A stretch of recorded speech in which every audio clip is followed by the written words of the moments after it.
Wilds of Eldraine has been fully spoiled. We've seen every card that is going to be released in this set, and I could not be more excited. I've been excited for this set ever since it was announced because Throne of Eldraine was one of my favorite sets, and Wilds of Eldraine is looking pretty awesome too. So I'm excited to share with you what I believe will be the top 10 cards for Standard for this set. How I approach this, and how I always approach this is I look at what is currently powerful in Standard, how some of these cards in the set will complement the current existing decks, or which cards are powerful enough to make a lower tier deck strong enough to become a contender. Um, One of the big things about it that we need to consider is that Standard is not rotating this fall. So everything that's currently in Standard will stay in Standard, and we have some very powerful stuff in Standard. So, with that being said, I cannot look in a crystal ball. I don't know what the future holds. So this is what I think will be the most powerful cards, the 10 most impactful cards for Standard. But again, that's just my opinion. So don't take it with a grain of salt, if you will. This is for entertainment purposes mostly. Also for discussion, if you see anything I say is a great card and you think, oh my gosh, he's insane, please put it in the comments. Let's talk about it. Or if there's a card you think I missed. With that being said, there's some typal cards coming out. Obviously, the set focuses pretty heavily on fairies among other creature types. And with fairies currently not being a dominant creature type in Standard, I don't know if this set by itself contains enough to make fairies strong. So, like, if there are certain fairy cards or typal cards, like same with the auras that Sir Armand here represents, um, those are a little harder for me to judge. So I don't necessarily focus on cards like that. That specifically focus on a type that this set is pushing. Um, Also, there's a couple really powerful cards in the set. This is just a couple examples of cards that are very powerful in the right shell. They're kind of like a build around.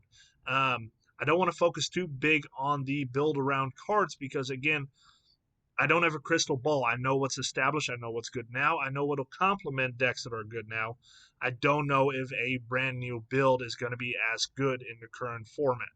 So there's going to be some cards that are very powerful that I will not be covering because I simply don't think that they necessarily cut it in a top 10 for the current Standard format, even though they can be very powerful in the right shell, if that makes sense.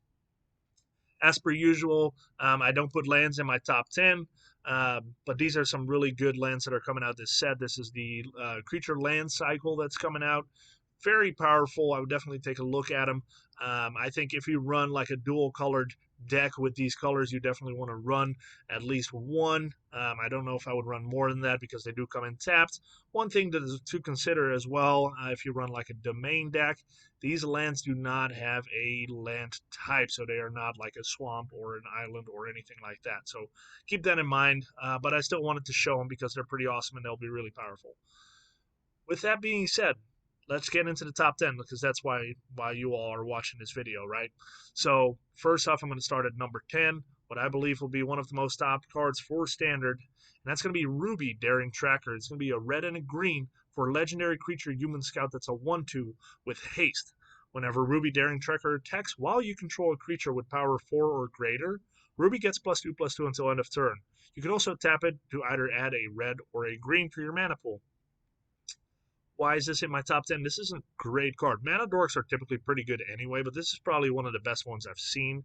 It is a little harder to cast with the red and green, but with Standard not rotating out, mana fixing is incredibly easy right now. And a Mana Dork that helps ramp that can tap for mana the turn you cast it. So like turn 2, you would cast it, you can tap it and play another 1 mana spell. That's very powerful.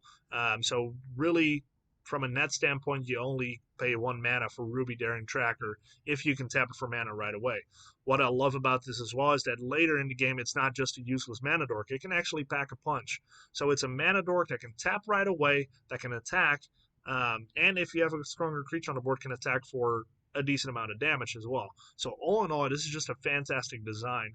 One thing that is a bummer about mana dorks is often is if you get them later in the game, they don't really do much for you. This is still a haster, and potentially it's a 3/4 haster that can tap for mana. So all in all, this is just a fantastic design, really powerful.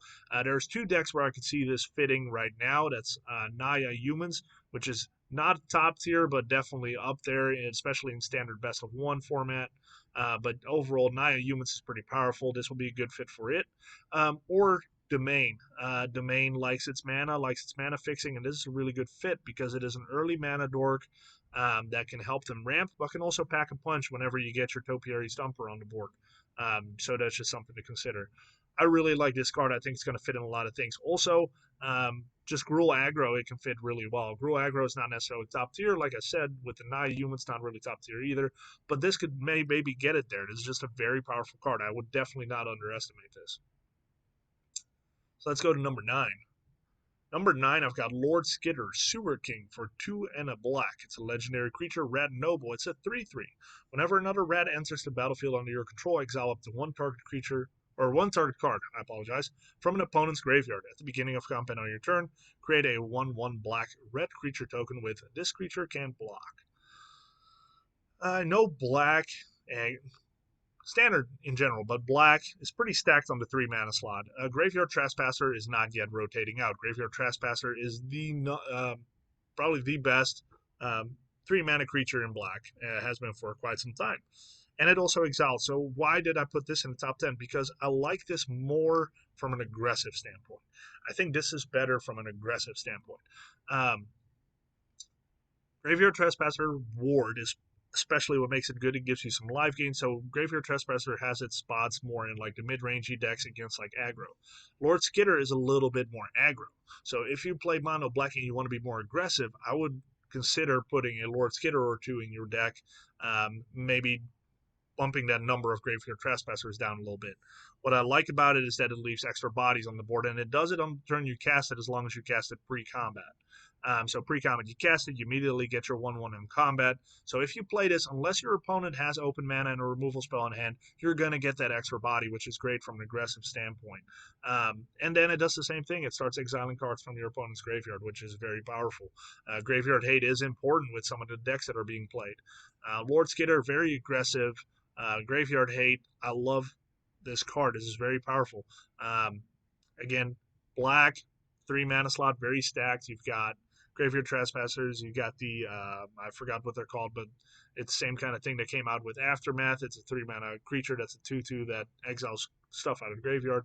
So there's a lot of 3 mana graveyard hate that's very powerful, but Lord Skidder is probably the most aggressive one, especially against decks that don't run a lot of creatures. So if you play against a deck that runs a little bit more controlling, sure, you would like to have the ward, but this leaving more bodies behind makes it very powerful. So I like this card a lot. Let's go to number 8. Likeness Looter. Blue and a black for a creature, fairy shapeshifter. It's flying with 1/1. You can tap it, draw a card, then discard a card.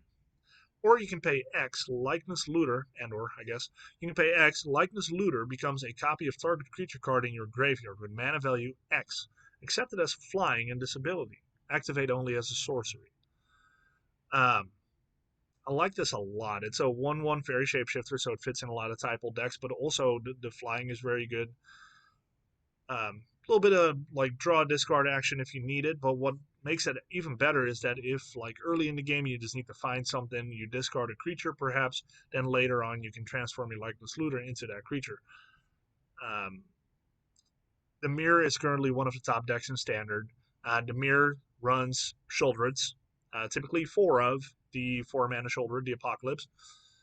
Imagine Likeness Looter on the board. You get rid of your opponent's Sheoldred's in the graveyard, or maybe you discard a Sheoldred. Likeness Looter then transforms into a Sheoldred, and now you have a flying Sheoldred on the board, which is great because Sheoldred you often don't want to attack with because you don't want to risk it dying in like a combat situation. So typically you just play Sheoldred and you have it just sit on the battlefield like it's some kind of enchantment or whatever. Likeness Looter could get you a flying Sheoldred. What's better than a Sheoldred? A flying Sheoldred. Likeness Looter, really powerful. Obviously, Sheoldred is not the only target. There's a lot of really good targets for it. One I will discuss here in a little bit as well. I think. I don't remember. But anyway, Likeness Looter will have a lot of good targets in blue and black. And even if it doesn't have a target yet, it's a 1/1 flyer that can draw your card and discard a card if you choose to not attack with it, but tap it instead. All in all, very powerful, very, very flexible card. I see this getting a lot of play. I think in the mere mid-range deck, the 2-mana slot is not that stacked yet, and this will be a good fill for it. Number 7. Charming Scoundrel. Charming Scoundrel is a 1 and a red for a creature human rogue with haste. It's a 1/1. When Charming Scoundrel enters the battlefield, choose 1. Discard a card, draw a card. Create a treasure token. Create a Wicked Roll token attached to target creature you control. For those of you that don't know what a Wicked Roll token is, a Wicked Roll token is an aura enchantment that you put on a creature you control, and it'll give it +1/+1. You can only have one roll aura token enchantment, however order that goes in. You can only have one roll on a creature at a time. So you would put a Wicked Roll token on perhaps Charming Scoundrel.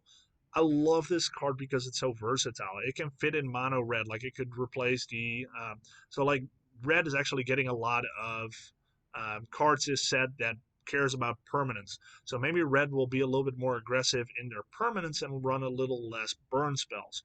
So that would mean that the adversary is not going to be as exciting as a 2/2 haste red that could potentially get counters and burn spells later on in the game. Maybe you want to replace that with a Charming Scoundrel because it can be a 2/2 with haste if you play it and you get the Wicked Roll token. Or you can just loot, or you can get that treasure token and ramp up a little bit. Very aggressive. So I like this card a lot because it's so versatile. It will not go just in mono red. I think this card can go in a lot of decks. This card could be what Rakdos or Grixis needs to kind of get back on the map after losing Fable. Is it as good as Fable? Absolutely not. But getting that treasure token on turn 2 on a 1/1 hasting body is pretty solid. Or being able to loot with it. So this is kind of like I have a Fable at home kind of card. If you know the meme that I'm talking about. Charming Scoundrel, very powerful card. The more I'm talking about it, the more I'm thinking about it, I almost wonder if it should be higher in my top 10 because of it. This card is gonna really make an impact on standard, and I feel like you're gonna see this card in a variety of decks. So let's go to number 6. Stroke of Midnight. A 2 and a white for an instant, destroy target non-land permanent. Its controller creates a 1/1 white human creature token. This is very powerful. The mana, why I like this so much, like there's a ton of removal in standard right now. I do know that. What makes it so good is that it's easy to cast, just 1 white and 2 colorless. So that's a very easy cast, and it's an instant. So the combination of those two makes it very powerful. Fits in a large variety of decks. Whether it's Orzhov, Mono White, Esper, Azorius. There's just a lot of things that it can fit in, and it's really powerful removal. Giving an opponent a 1/1 white human creature token is so good in comparison to being able to destroy their Wandering Emperor, to be able to destroy their whatever it is, a Liliana, a Sholdred, an Archfiend of the Dross, whatever it may be, that's your opponent's biggest threat on the board at that time, you can destroy it with Stroke of Midnight, and you just give him a 1/1 creature token in return. That is such an incredible payoff for such a good removal spell. This card will make moves in a lot of formats. I think you're going to see this in every Commander deck as well. All in all, just very good card. So yeah, this is probably this is prime wide removal for sure. So let's go to the top half of the top 10. And first we got Virtue of Persistence. It's a 5 and a black for an enchantment. At the beginning of your upkeep, put target creature card from a graveyard onto the battlefield under your control. And it has an adventure side. Locktwain Scorn, a 1 and a black for sorcery adventure. Target creature gets -3/-3 until end of turn. You gain 2 life. Why I put this in here is 7 mana is a lot. But first off, the 2 mana sorcery is very powerful in any mid-range control deck. -3/-3 will get rid of most creatures that are mana cost 3 or less, sometimes higher mana cost. It's a very good removal spell against aggressive decks that run a lot of smaller creatures. Being able to gain 2 life with that is very important. That allows you to live long enough, possibly, to play the enchantment. The enchantment is very powerful. Obviously, it's basically a portal to Phyrexia, but it's for 7 mana instead of 9. and then you don't get the removal at turn, like the turn that you play it. It's obviously you can play the adventure earlier. That's why I think it's better. Like Portal of Phyrexia is very powerful if you can cheat it out. This is very good if you play Fair Magic, which is why I think this is more reliable and thus better. Um, so I can keep this in my hand. I can play the 2 mana removal on a creature, gain some life, and then later on in the game, if I get to it, I can play the Virtue of Persistence side, which then at the beginning of my upkeep will start putting creature cards from battlefields onto the battlefield under my control, which will take over the game and is very, very powerful. Um, if it didn't have the adventure side, or if the adventure side was incorporated into the enchantment side, like if it ends the battlefield, it does this, it would not be playable. But because it is a separate thing, it is very, very good. If this card would be broken if the adventure was an instant. So I get that they put it as a sorcery. Um, I think it'd be fine if an instant if it was like 3 mana, but honestly, I like the way they balance out this card, and I think it is very, very good. Um, I will be playing this in a lot of my black mid range or control decks simply because the 2 mana spell is really good, and then if you get to the Virtue of Persistence for 7 mana, it can take over the game. So all in all, just a very powerful card. So let's go to number 4. Now, if I remember what I put at number 4, I'm going to be honest with you. I think this card is a bit of a favorite of mine from the set, so that's why I put it a little higher. In reality, I would not be surprised if this one would kind of go back a little bit and be behind like the Charmed Scoundrel. But this card definitely also has the potential to be one of the best cards in the set. It just kind of depends on how it plays out. That's enough intro. Let's just get to the card. Talion, the Kindly Lord, for 2, a blue and a black. Legendary creature, Fairy Noble. It's a 3/4 with flying. As Talion, the Kindly Lord, enters the battlefield, choose a number between 1 and 10. Whenever an opponent casts a spell with mana value, power, or toughness equal to the chosen number, that player loses 2 life and you draw a card. I love, love, love everything about this card. This is such a Dimir card. It's a 3/4 flyer, which is quite powerful. Like I said before, flying is relevant. I don't think there is a lot of good flyers in the set outside from Atraxa. Sorry, not in the set, in standard in general. Aside from Atraxa, obviously. Atraxa is super powerful. I get it. But either you cheat out Atraxa or you play it a little later. This comes in a little earlier. Not everybody plays Atraxa. So flying is relevant. This ability is really powerful. I understand it sounds a lot like Chance, but by the time you play this, you're going to have a good idea of what your opponent is playing. I'm going to say that 2 or 3 are going to be the numbers you're going to want to go for, depending on what you're playing against. Because if you think about it, if you go against a little bit more of an aggressive deck, majority of their deck is going to be 2 mana cost stuff or 3 mana cost stuff. Majority of their deck is going to have like power 2 or toughness 2. And same with 3. If you go towards more mid range, then maybe it's going to be 3 or 4. But I think 3 is a safe bet because a lot of mid rangey stuff too, like the um, 3 mana slot is super stacked in standard. So there's going to be a lot of 3 mana spells. Also, there's a lot of creatures that have like 3 toughness or 3 power, just like Talion here.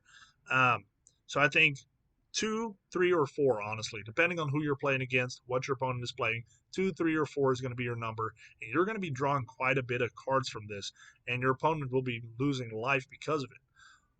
Also, this currently fits in the best deck in Standard, which is Dimir with Sheoldred. Sheoldred wants to draw cards because then you gain life. So then if you have a Sheoldred on the board and a Talion, you'll be drawing cards, gaining life. Your opponent is losing life, and then when your opponent draws a card, they're losing life from Sheoldred. Sheoldred and Talion are like base. They're like in a tree, Kissing. It's perfect. So that's why I think Talion will be great. I love Talion. I love everything about this card. I'm obsessed with this card. If I don't buy anything this set, I will be buying Talion. Super powerful card, and I think in standard it'll be really good too. Like I said, I am biased. This card is, for some reason, it's really my favorite. So maybe it shouldn't be number 4. Maybe it should be more like 7 or 8. But I really think, for the reasons I stated before, that it is fair to put it where I put it. Let me know what you think. I love this card. This is my favorite card from the set. Anyway, let's move on. I can keep going about this card for a while. Number 3. We're in the top 3, y'all. Ashyak, Wicked Manipulator. For 3, a black and a black, it's a legendary planeswalker. Ashyak, with a loyalty of 5. If you would pay life while your library has at least that many cards in it, exile that many cards from the top of your library instead. That's the passive. +1, look at the top 2 cards of your library, exile one of them, put the other into your hand.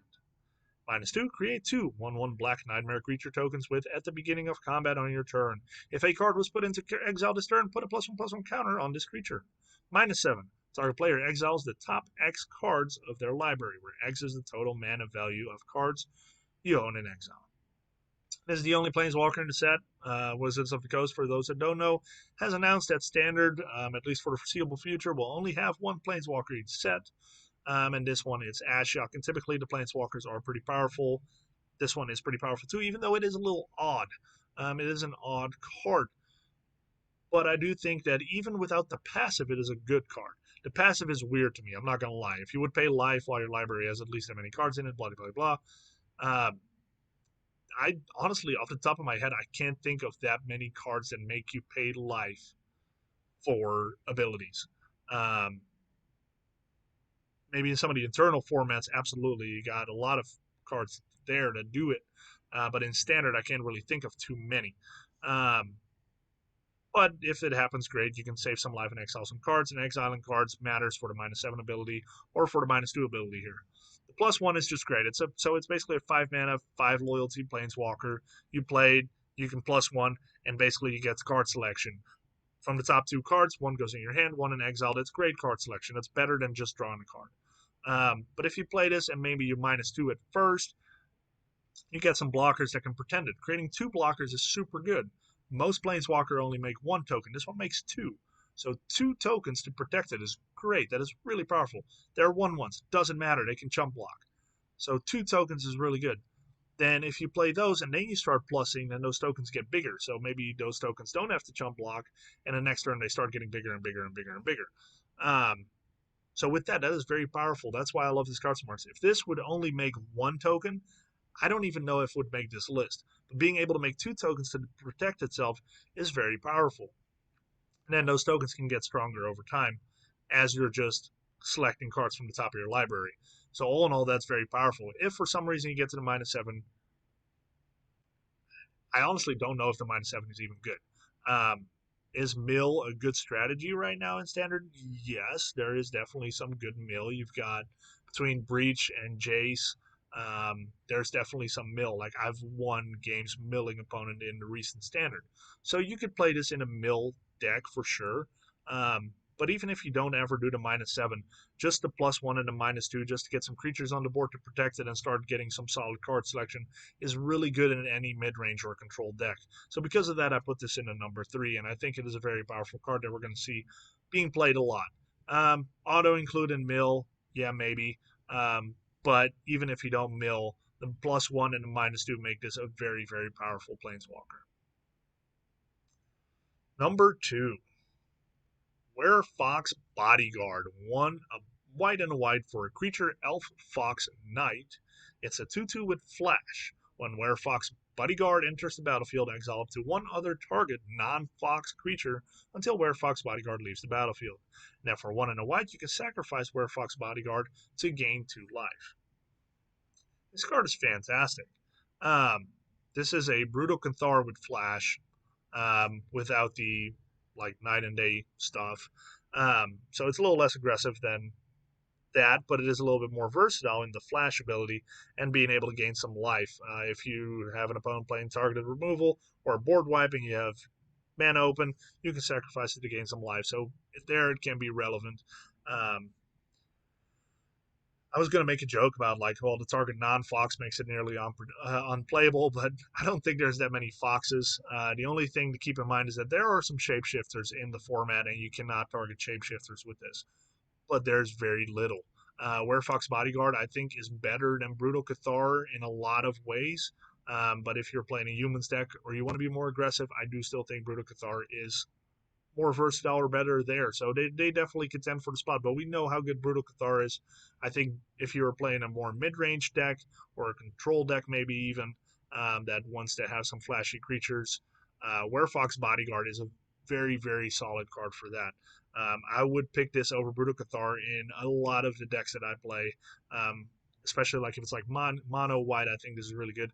That it has flash makes it so good because you can keep mana open for removal, for other things, counters, whatever. If you play blue with this, or you can just play this and flash it in, and then exile a creature, potentially block with it, whatever you might want to do. But all in all, very flexible, very powerful card. And why I love, I actually, this is going to be sound so weird. Exile up to one other target non-fox. I like that because I don't like playing mirrors most of the time. Most of the time, I don't like playing mirrors. I don't know why. I just don't like it. I often find it boring, and I often find that in some cases it just ends up luck of the draw. Not always, but some cases. One thing that I find really annoying is Brutal Catharing a Brutal Cathar. Like you have a Brutal Cathar, they Brutal Cathar, and then you Brutal Cathar, they Brutal Cathar, releasing your Brutal Cathar to Brutal Cathar another creature.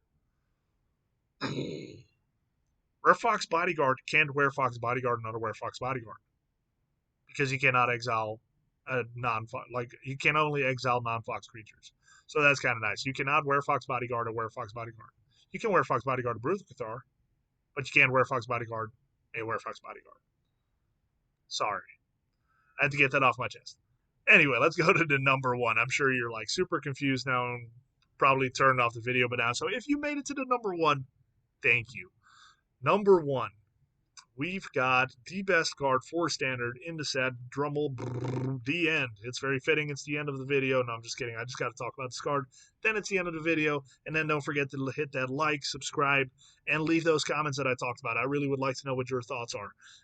So the end, 2 a black and a black for an instant. This spell costs 2 less to cast if your life total is 5 or less. So if you're almost dying, it is only a black and a black.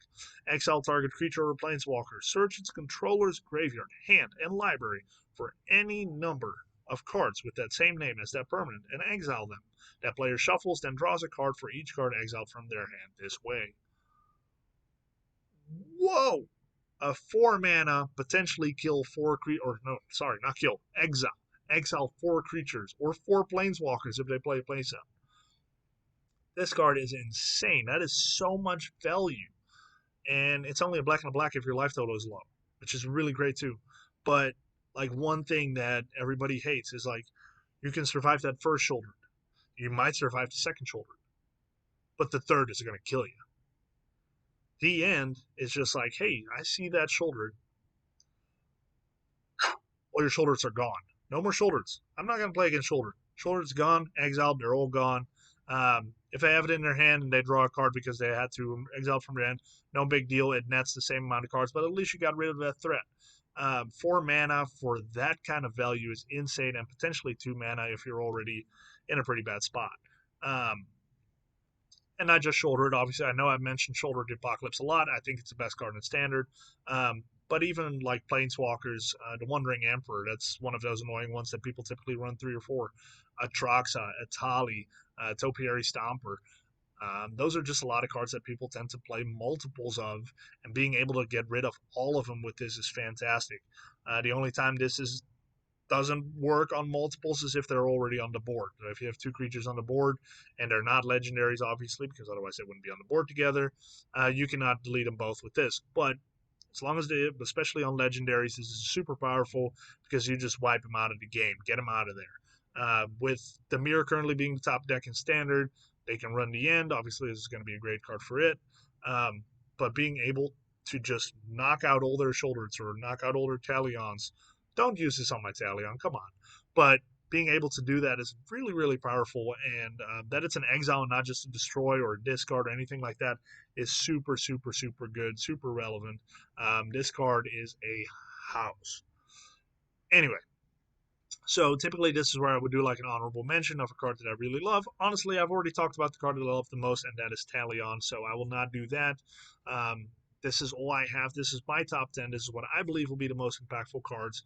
This set is a house. This set is awesome. There's a lot of really cool cards. I hope you enjoyed this video and me talking about the cards that I think will be impactful. Like I said, like, subscribe, give me a comment. I have this channel just as a hobby. I don't post a lot, just sometimes. But I love to hear your guys' opinions. Thank you so much for watching. I hope you have some luck with this set, and see you until the next one.